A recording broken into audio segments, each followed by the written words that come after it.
friends, welcome to this reading vlog. I hope you're all doing really well. This week, I plan on reading a lot of books. These are all the books that I have already been talking about for the past several months, and I just haven't read them yet. So you have all already seen these before. Totoro, Moribito, Vagabond, Mark of Athena, Multipliers, Beast Player. And it is time that I finally finish them. Realistically, I don't think I would be able to finish all of them this week, but I do want to get through the majority of them at least. Some of them I think I would have an easier time completing than the others because they are shorter, so hopefully I can finish those pretty quickly. Earlier this evening, and today's Sunday by the way, I finished reading Words of Radiance, which is book 2 after The Way of Kings by Brandon Sanderson, and I really liked it. I'm pretty sure I will end up giving it 5 stars. I do want to talk about my final thoughts a bit, and there will be spoilers, so if you have not read The Way of Kings or Words of Radiance and you do plan on reading them, just skip ahead a bit. The series follows a couple different people, the first of whom is Kaladin. Kaladin is one of my most favorite characters ever. I love him. He's the literal love of my life. Such an amazing character. In this book, he is the captain of Dalinar's personal guard. Dalinar is the High Prince. He is the king's uncle, but he's pretty much like the king himself because he is the one behind all of the decisions the king makes. Then there's Adolin, who is Dalinar's son, and another character we follow is Shallan, who is Adolin's betrothed. Basically, Dalinar has these visions, and these visions are supposed to prepare him for something terrible that is to come. So throughout this entire book, all of the characters are kind of preparing themselves because they know something terrible is about to happen. In this world, there are something called high storms, and these are just terrible storms and no one goes outside them. You can't survive outside in these storms. So every time a high storm comes, they all just kind of shut themselves inside cellars. But during these high storms, they can also store up on stormlight. And stormlight is basically like lights they can use for lanterns and stuff like that. Kaladin also has the power to absorb this stormlight, so he can basically use stormlight to be faster, stronger, heal faster if he's injured, and just kind of do a lot of amazing things because he's amazing. Shallan can also absorb stormlight, but her powers are different from Kaladin. I found the class structure in this book really interesting because there are the light eyes and the dark eyes, and the dark eyes are a bit lower on the social ladder. Kaladin is a dark eyes and he has a hard time trusting any light eyes because he has been wronged by them before. But still, like I said, I love Kaladin. I feel like all his concerns are valid. I did, however, have a problem with Shallan regarding the whole social class system, and that is because Shallan regularly disguises herself as a dark eyes to make it easier for her to get around in the poor part of town, and I just got a lot of uncomfortable vibes from all those scenes. There was a particular scene in this book where Shallan discovers the existence of these eye drops that can make light eyes look like dark eyes, and her reaction was to be concerned about whether there were eye drops that worked the opposite way, like whether there were eye drops that can make dark eyes look like light eyes, because the worst thing she could imagine was that a dark eyes might be parading around like a light eyes under disguise. So I am concerned about that, which is why I had a hard time liking Shallan's character. I like this book much more than I liked The Way of Kings. I liked The Way of Kings. I gave it 4 stars, but I liked this one a bit more. Mostly because in The Way of Kings, we spent so much time world building, which makes sense because this world is very vast. Still, I did have a harder time reading The Way of Kings just because it spent so much time on world building. In Words of Radiance, there is still some world building, but we mostly focused a lot on the characters and their backgrounds, which I really enjoyed. Overall, however, I loved this book, I loved the plot, and I loved all the characters, especially Kaladin. Even Adolin, I didn't like him much in the last book, but I loved him in this book. Dalinar, I found kind of boring in the last book, but I also really loved him in this book. It definitely was a 5-star read for me, and I'm very excited to read the next book as well.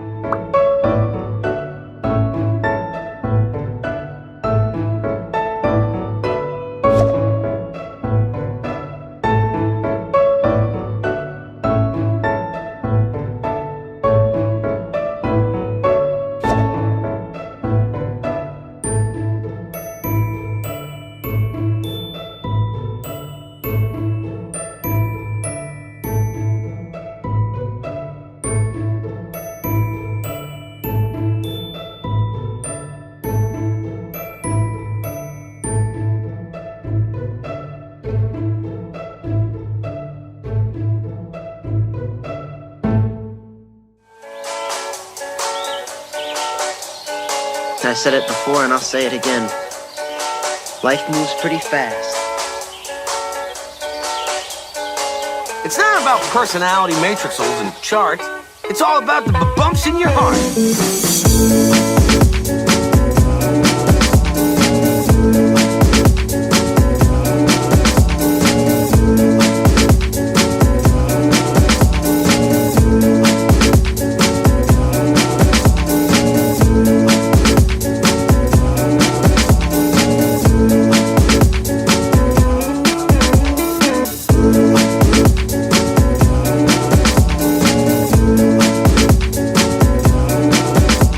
Today is Tuesday and I have finished one book.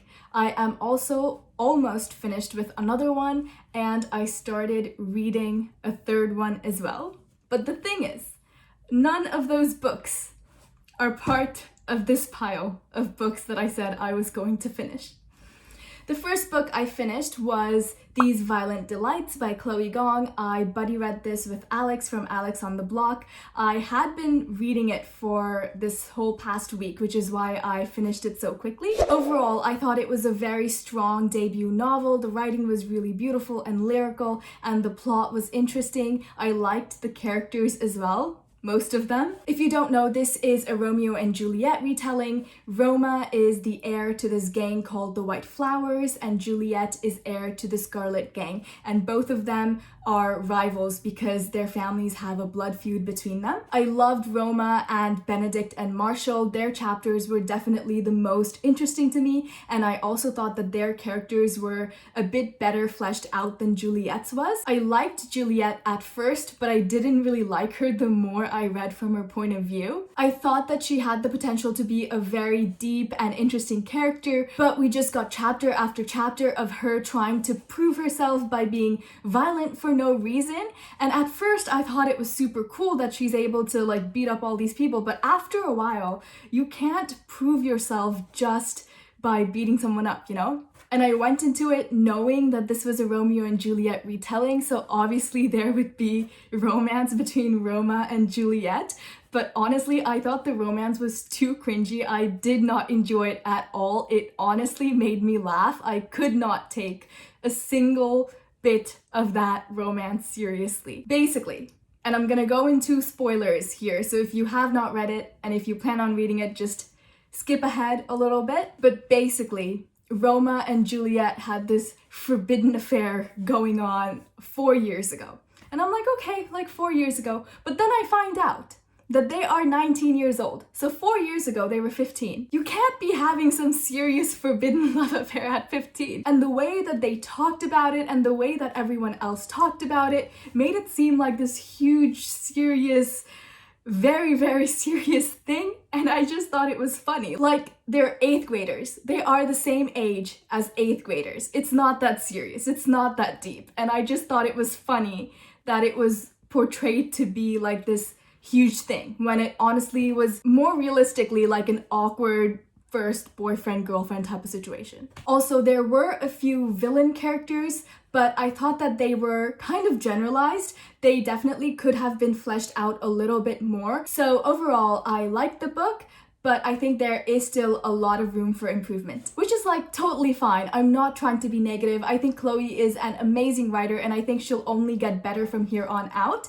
And she is like young, like 19, 20 when she wrote this book, so her writing is definitely gonna get a lot better the more she writes, and I'm really excited to see what she comes up with next. The next book that I started and am almost finished reading is 1,000 Ships. This is kind of a retelling of the Iliad, except it follows all the women that were affected by the war. If you don't know, I love the Iliad. I have read it twice already, and I definitely will read it again in the future. And I also love any retellings of ancient Greek classics, so I was very excited to pick this book up. Anyway, we follow women from both sides of the conflict, Greek women and Trojan women, and we also follow some goddesses throughout this book. I think the writing itself is very lyrical and very powerful, so I do like the writing, and I do like some of the chapters better than the others. There are some things that I do want to point out though. Like I said, there are several different point of views. These different women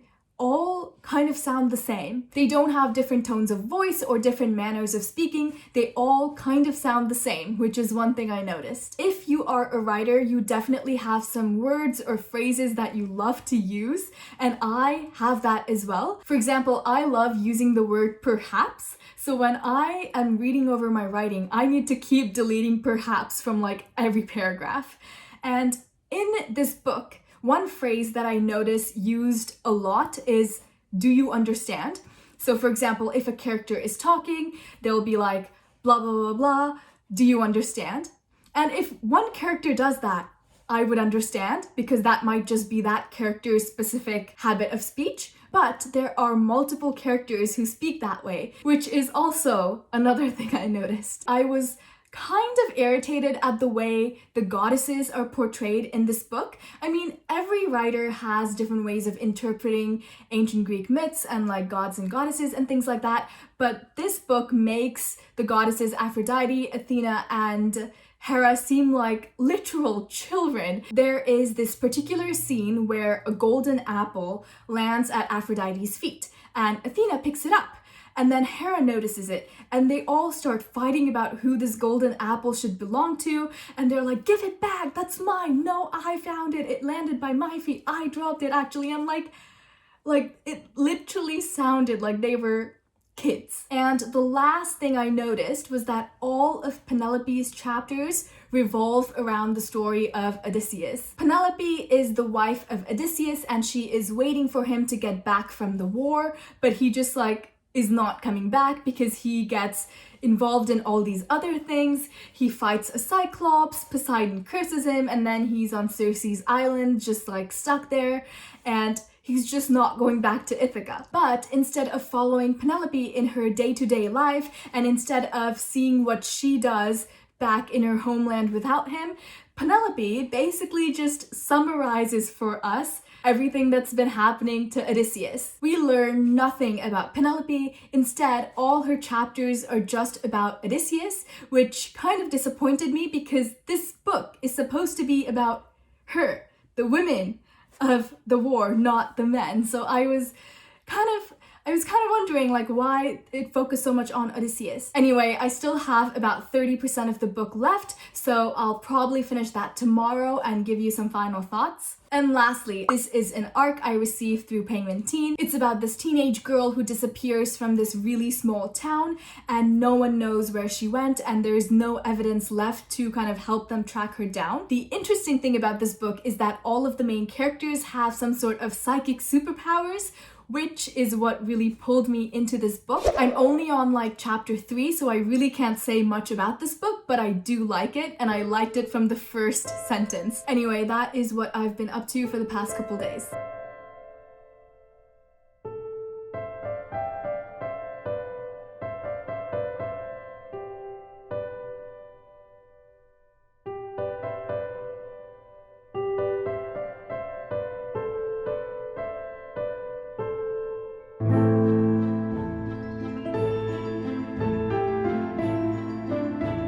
Hey friends, today is Thursday and I am driving to work, but last night I finished 1,000 Ships and I just wanted to update you really quickly. I did overall like it, but I still agree with everything I said about it the other day. I liked it and I think I will give it 4 stars, but I would have liked it more if Penelope's chapters were actually about Penelope and not about Odysseus. If I was Penelope and instead of coming home after the war, Odysseus went off gallivanting, spending 1.5 years with Circe, spending 7 years with Calypso, I would not be calling that man my husband anymore. And I know this book is supposed to be as historically accurate as possible, so I can't really fault the author for that, but I was really irritated because Penelope seemed like an amazing, strong woman, and there she was pining after Odysseus, who is just garbage. So I was irritated.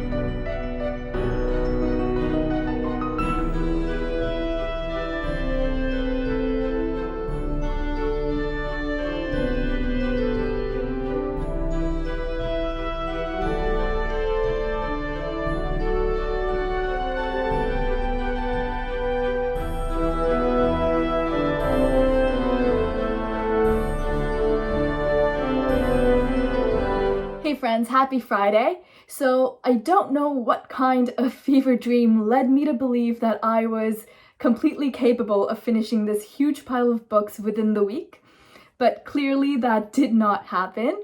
I did, however, manage to finish My Neighbor Totoro today. I really like this book. I am giving it 4 stars.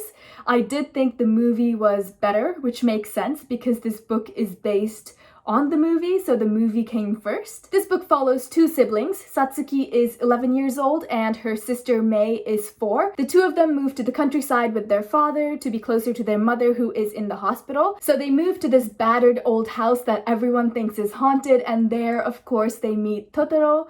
Totoro is like the guardian of the forest. He is a forest spirit, and I love the way his character is described in this book. Anytime he shows up, you can hear all sorts of sounds of nature, like birds and wind and river, and it's just described very beautifully, so I love that about this book. And there are some sentences that are just really beautiful and lyrical, so I really like that as well. There were some parts of this book that were really boring because they were just descriptions of everyday life, and I didn't really like reading them because nothing was happening. However, in the movies, these scenes were amazing, like very cinematic, very artistic, and I loved watching those scenes.